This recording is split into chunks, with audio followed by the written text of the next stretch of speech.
Alright, so welcome back everyone to how to make a track from scratch for beginners. In this part I'll be making the pluckish, leadish sound and a bass, some chords, and some vocal chops, and I'll be explaining how to make those, the sound design in Native Instruments Massive, and how to write the lead and the bass line and everything. I mean, it's gonna be pretty simple, but the sound design hopefully will be pretty nice, and together it'll, fill a nice package. So, hope you enjoy. So, let's go!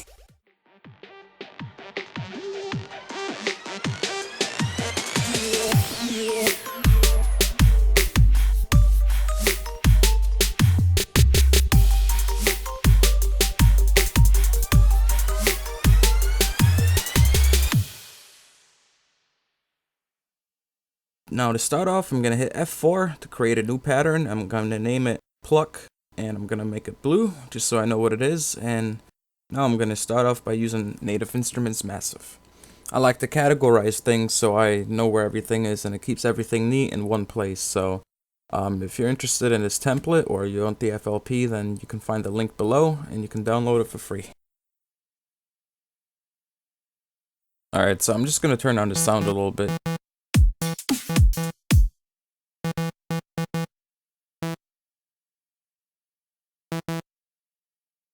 And I'm going to turn up this level in the fourth envelope and turn down the attack, just so my sound sustains and plays as soon as I want it to, because I'm going to filter it and make a pluck like that.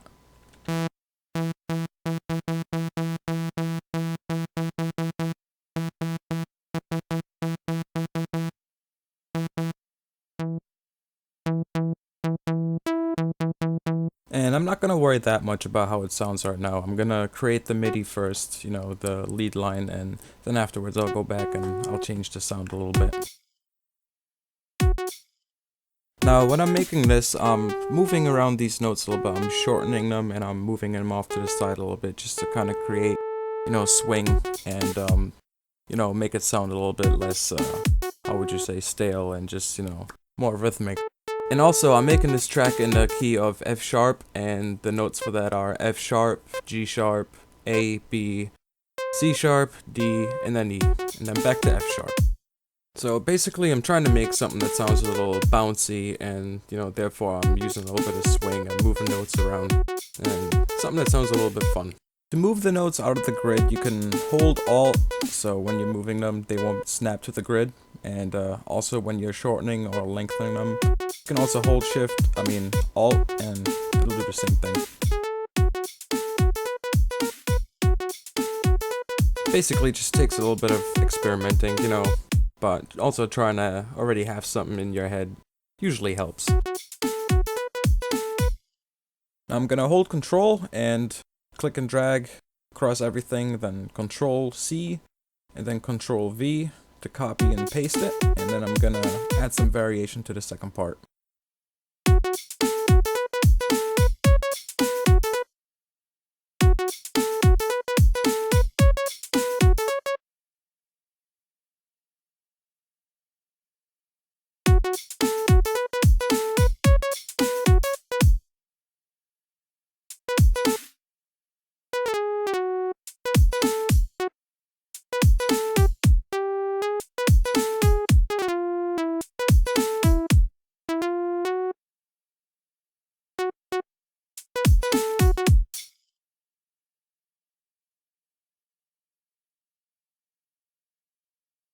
Alright, so I'm gonna shorten this by half and then just paste it again over here.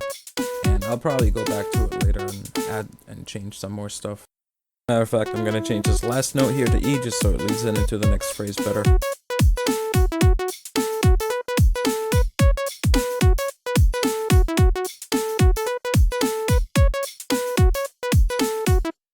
Alright, so I'm gonna make it monophonic so it'll actually slide when I press overlapping notes, and I'm gonna crank up the voices over here so it'll literally crank out more voices, and I'm gonna spread it out with unison.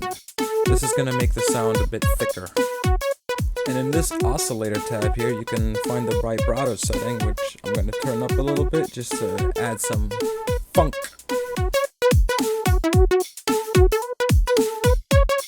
my game plan with this sound is to put a macro on this low pass filter so I can over time crank up the cutoff and it'll turn from a pluck into a lead.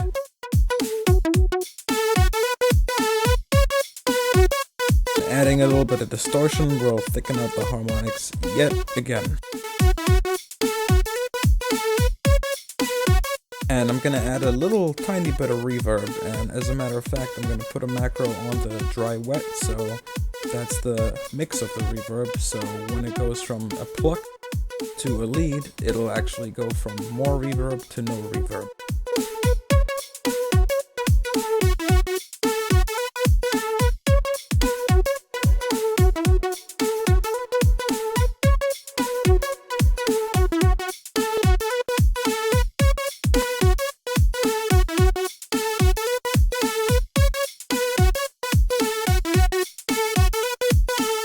So I'm going to engage my second oscillator and I'm going to make it play the fifth of each note that I hit. Just mix it in a little bit.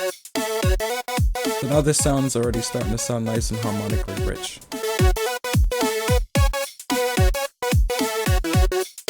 And now I'm going to add a little bit of filtering and I'm going to play around with it a little bit and then probably just mix it in a little bit as well. LFO can help us make it a little bit more interesting. Actually, I think I use band reject instead.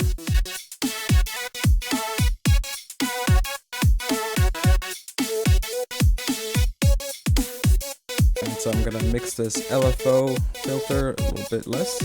Alright, and I'm gonna add another oscillator 2 octaves down, and this might bite me in the ass later, but I'll keep it for now just because it sounds nice and full. You can always change it later if something else happens.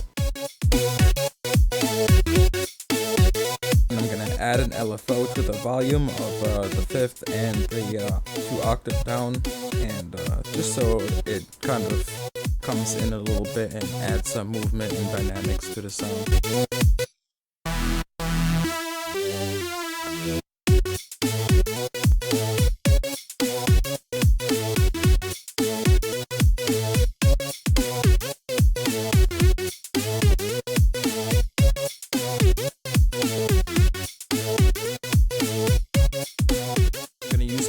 And highlight this timeline to make sure that when I automate this, it'll actually just be in this part of the timeline. Alright, so I copy and pasted this, and to automate the macro, we just move the macro, go to Tools, Last Tweaked, and then select Create Automation Clip.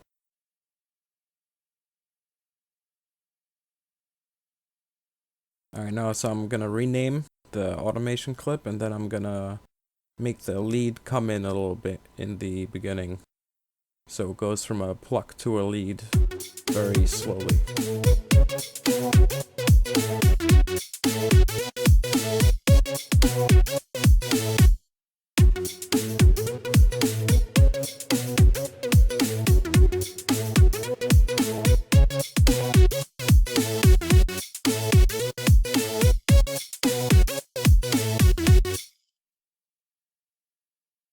Alright, so now I'm gonna select this pluck and send it to an empty effects mixer slot so I can add an EQ and kind of take out the muddy bottom end from it with a very gentle curve.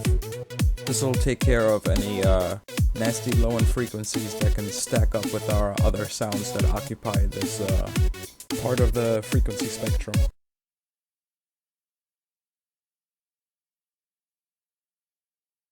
Alright, so I'm going to select high pass, which does exactly what it sounds like. It lets high frequencies pass through, and then I'll select my type of curve that I want.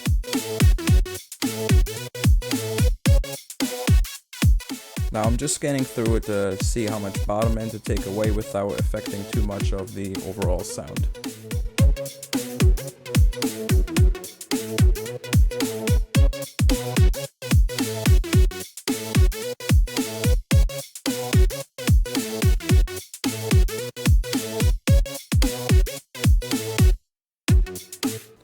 So one thing you can do for your intro is take away some of the elements and just slowly start to introduce them to kind of keep things more interesting.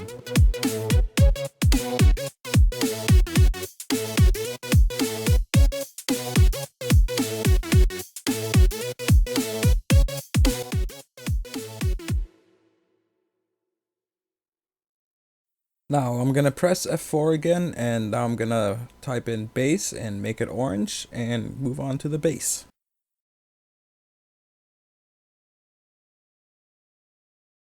I'll be using Native Instruments Massive again.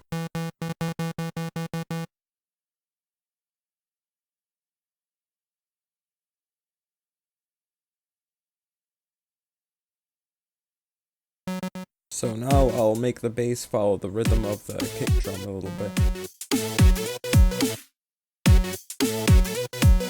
I'm gonna just see where I want my notes to be, and then I'll worry about the sound design afterwards.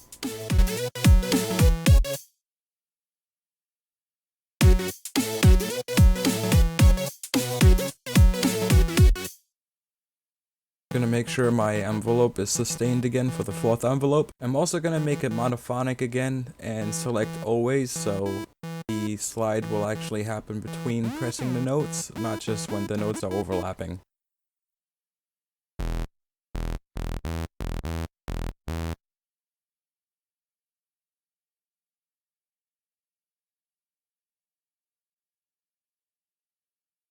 For this bass, I'll use the kangaroo wave shape because I like how it sounds, and I'm gonna modulate it with an LFO.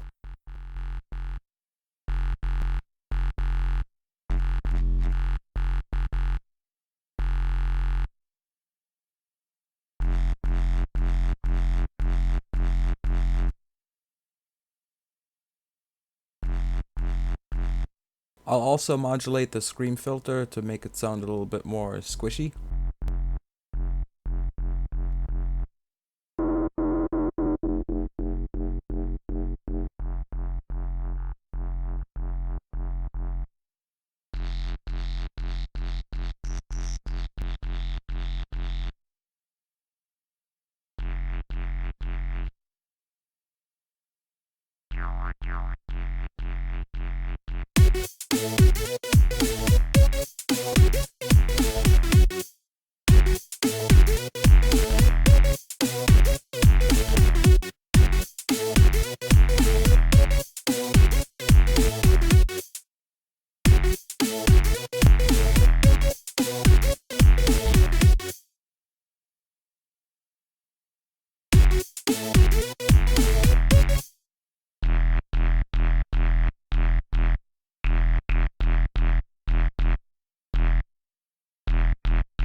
I like to add a little bit of bright noise just to kind of sizzle it up a little bit.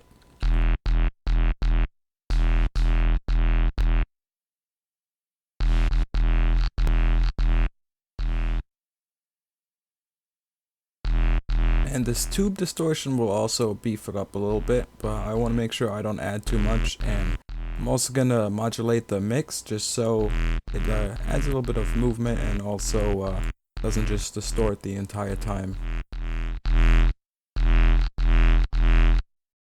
And a little bit of the dimension expander just to make it bigger. Always make sure you keep this meter over here from peaking out at the red line, because that's gonna really f up your sound. Now sometimes I like to mess around with these low and high end knobs and modulate them with an LFO.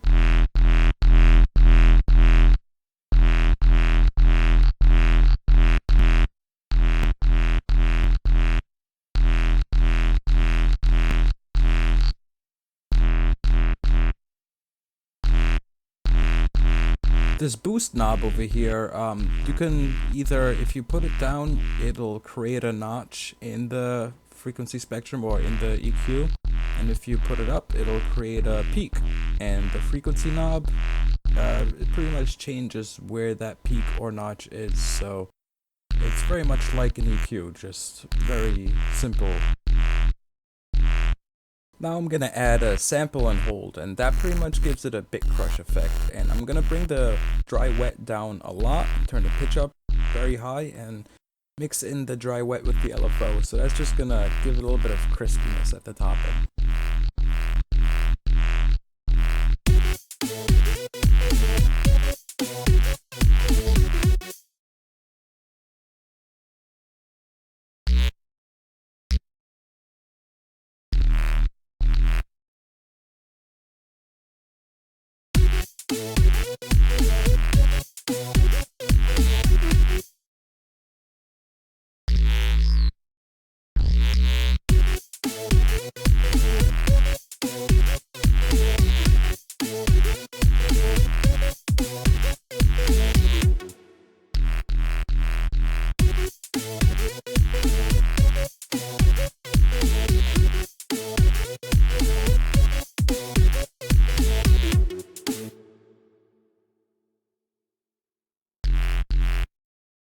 I'm gonna mix in a slight amount of double notch filter, so that's creates two notches, and when I use an LFO, it's gonna sweep those two notches and create a little bit of a vowel effect, but I'm gonna use it very subtly.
If you're thinking that this all sounds very muddy and kind of clustered right now, then don't worry about it, because that's something we can worry about later when we have all the different elements together. Right now I'm just worrying about writing and making the sounds and getting the stuff in there.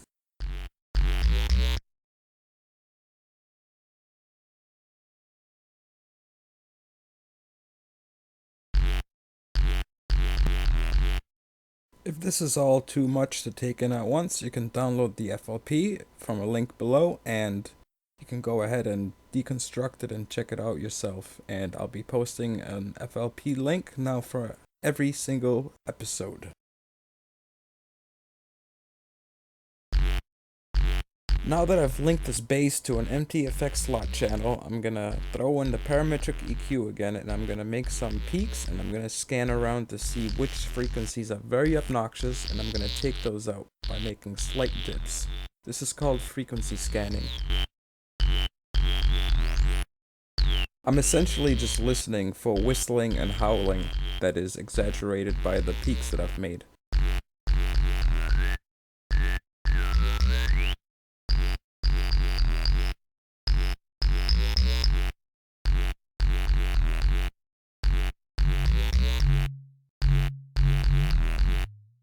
At the moment, I'm mainly concerned about frequencies which are loud and obnoxious and just shouldn't be there in my opinion.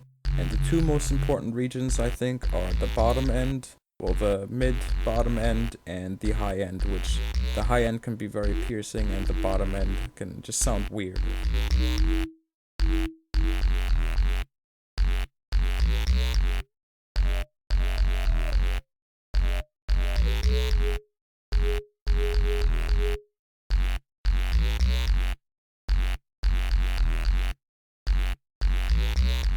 Now I'm gonna make some square, rhythmic, stabby chords. I'm gonna use 3x OSC for that because it's very easy to make these kind of sounds with it.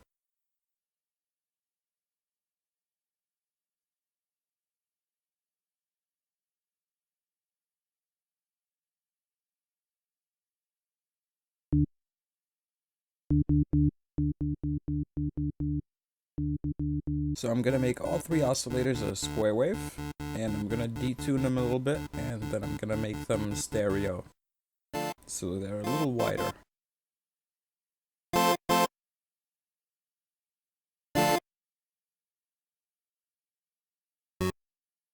And I'm gonna draw in some simple F sharp minor chords. And I'm just gonna mess around with the rhythm a little bit.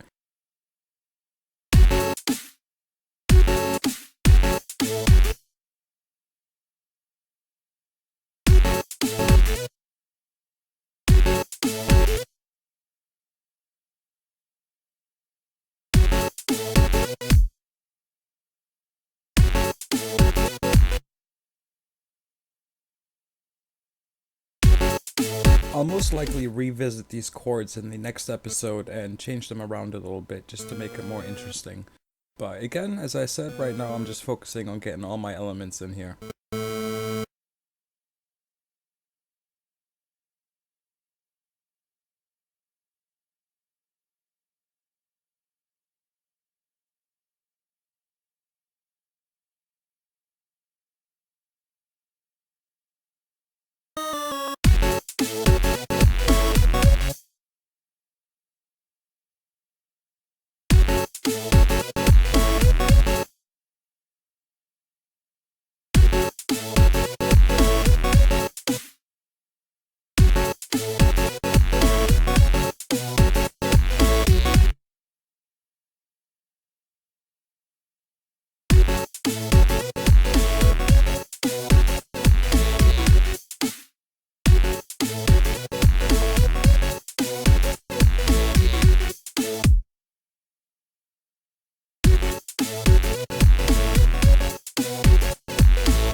So again, I'm gonna go ahead and EQ the bottom end out with a high pass filter because I don't really want it to interfere with the bass and the drums that much.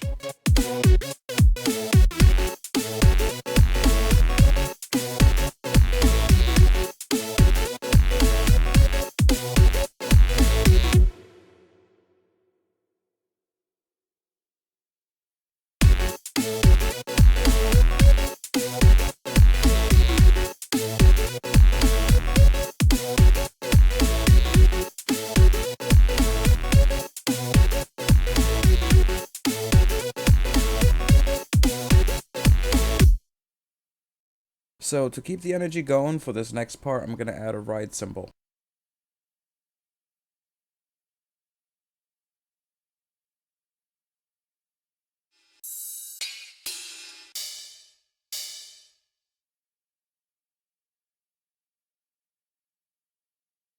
So I'm gonna add this ride to every 2 steps, then I'll send it to the piano roll and I'll mess with the velocities to make it move a little bit with the beat. A quicker way of doing this is actually just to right click it and select fill every 2 beats.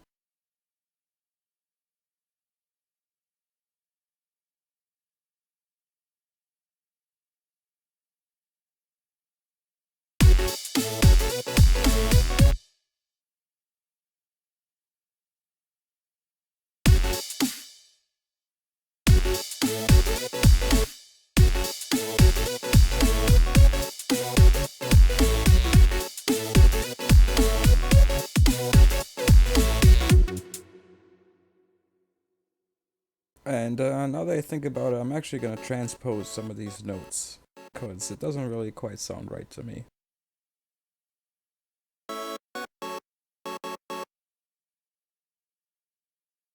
Pressing Ctrl and the up or down arrow keys will send your notes that you selected up or down 1 octave.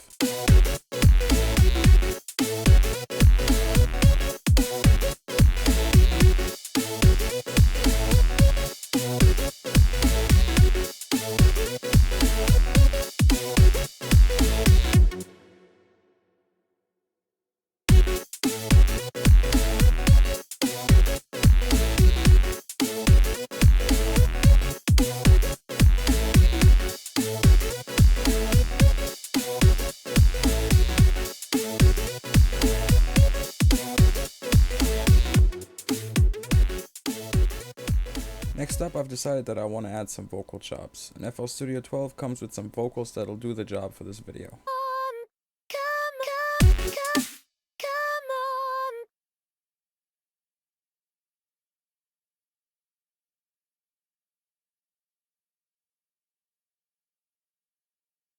So now I'm gonna chop this vocal, and I'm gonna use this tool to scan through the vocal to find the part that I want, which is right here in the beginning. I'll just get rid of this first part.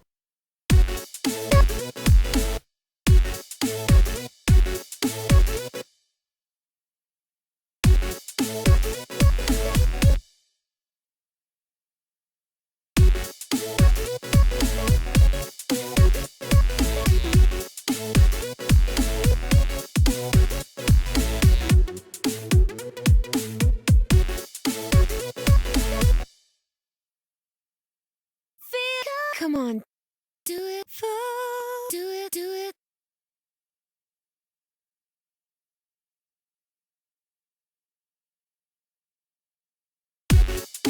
Do, do,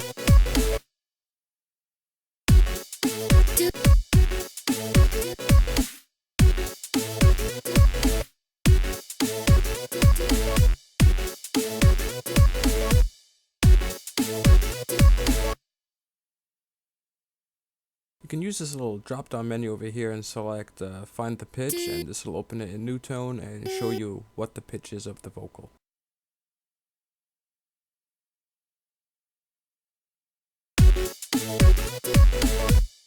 I'm trying to use both my ear and new tone to make sure they're all in key of the song.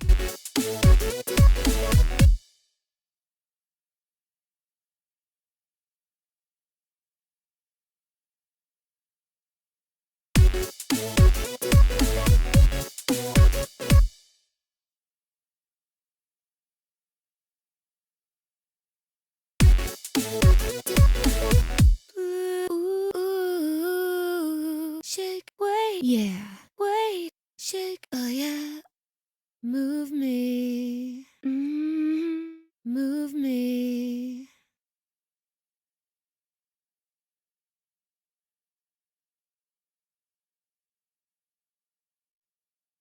Move me, move,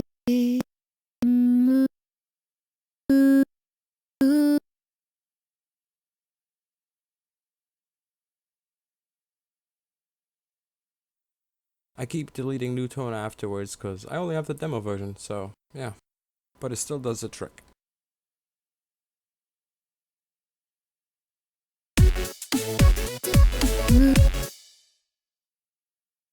move me.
Now I know that transient hit from that vocal is a little obnoxious and shouldn't be there, but I'm gonna fix that in just a minute.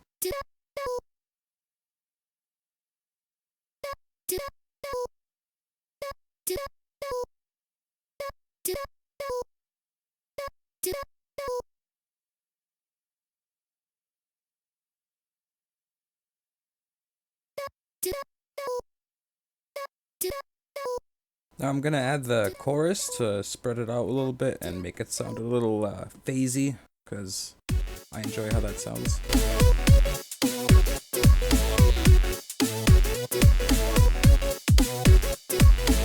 Ooh, kick, infection. Hey, give it, give me more, give me more.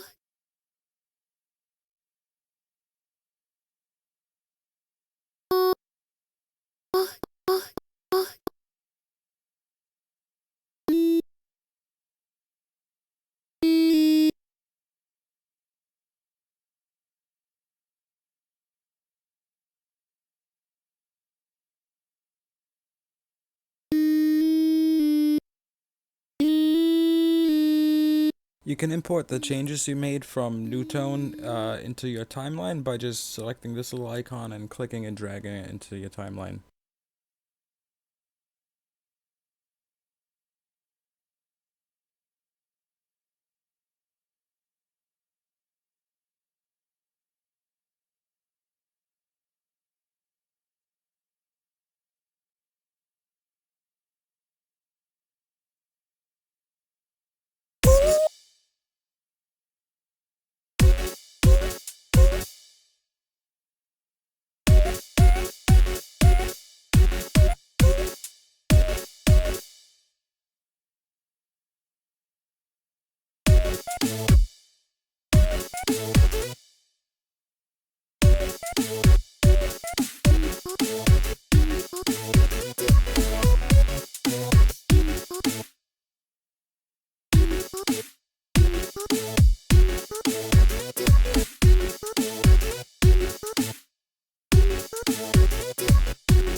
Quick tip, using Control-Shift lets you select multiple items at once.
Oh, by the way, the make unique thing I showed you last episode, that works for samples too. You can completely edit the sample without affecting the other original ones.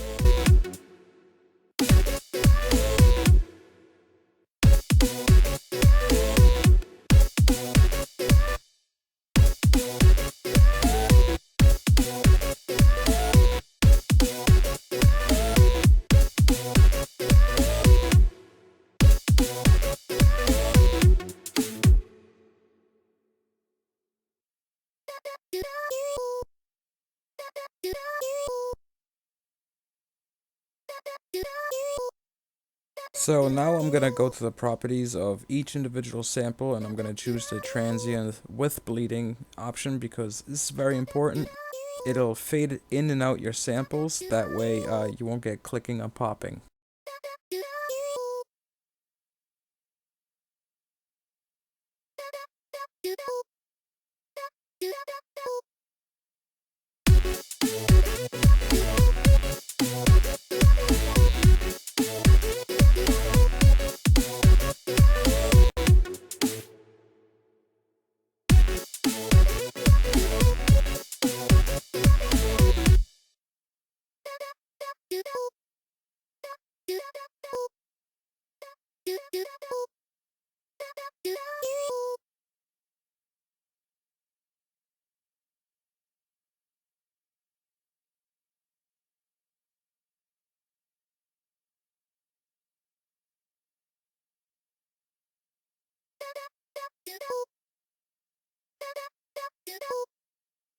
So now I'm adding a little bit of compression just to control the sounds a little bit. So I'll bring down the threshold quite a bit and then I'll just keep dialing it back until it's not that noticeable. Like I say, subtlety is key.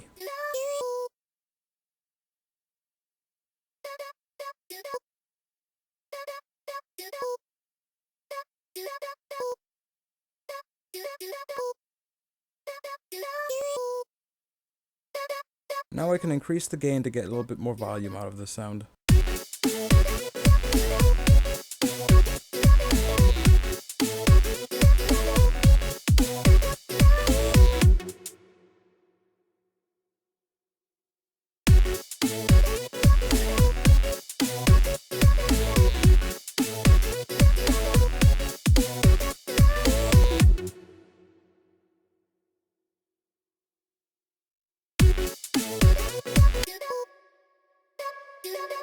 And now I'll just add a little bit of reverb.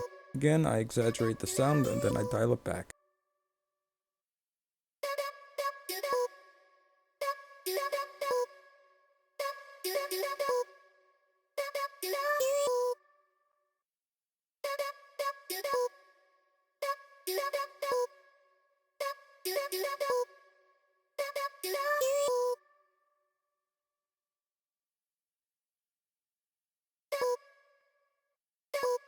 And now I'm all like, oh crap, I didn't link all the sounds to the mixer, so now I gotta do that for the ones that haven't been linked yet. Crap.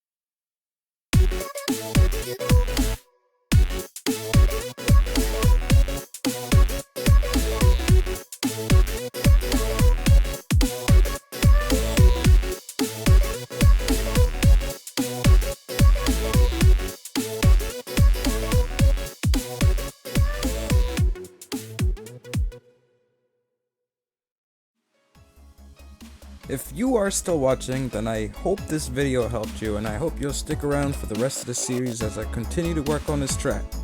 And maybe while you wait, you can check out one of these videos. Have a good one!